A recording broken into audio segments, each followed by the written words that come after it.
The Lord is leading us, heart dwellers. God bless you all. Today was an interesting day. I definitely had some challenges, and I have to say I don't think I passed the test. Anyway, I want to go ahead and begin where the Lord began with me. He said a lot of souls are now holding their breath since the last two messages. I want to reinstate that your mandate is to prepare them spiritually. Let them go to prepper sites if they want more, but my concern is their readiness for the rapture. Jesus, why do I feel so badly, aside from the fact that I blew it today with my temper? It's the season of the world and the season of disaster upon disaster. Watch as things unfold and pray for the victims. It is a good exercise to note. Why are we bickering when hurting souls are crying out, such as the victims of that family that perished in a fire? Yes, I'd ask you all to pray for them. The mother and father and one of the children died in a fire, and there's 4 children surviving them, and their grandparents are not in any position to take care of them. So please pray for that family. The Lord continued, "You see, the more good you do, the more the enemy will try to stop you from doing it. He wants to make an end of you and your channel. But your charity and commitment to learning humility will keep him at bay. I will not give permissions as long as you follow my wishes. You can expect attitudes and misconceptions from the world, because that's what's trained into people. But those who have matured in me and deeply understand my ways, you will not get that.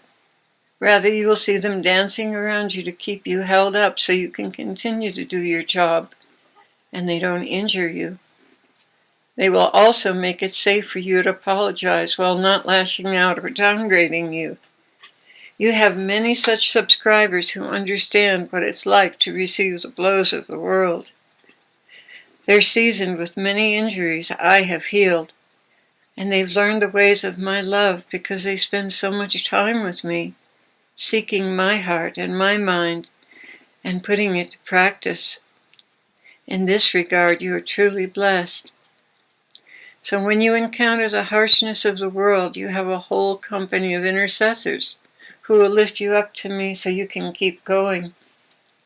All of you are seriously damaged soldiers. The difference between those who deeply know me is that they have had tremendous measures of healing, and the bitterness and fear that mark those still wounded in battle isn't there anymore. They also know themselves very, very well. To know oneself is to be humble, extremely humble, and quick to find fault with yourself rather than others. When I see my people making excuses for the shortcomings of others, I delight myself in their presence.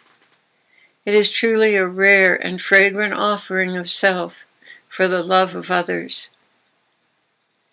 This life is a long journey down a very long road for most, and so few are taught my ways as children. This becomes an acquired skill in time rather than one trained in from childhood. So when adulthood is reached, it is but the beginning of learning. That's why in your country you have so many immature adults and so much divorce. Like yourself, you only began to learn about maturity in your 30s.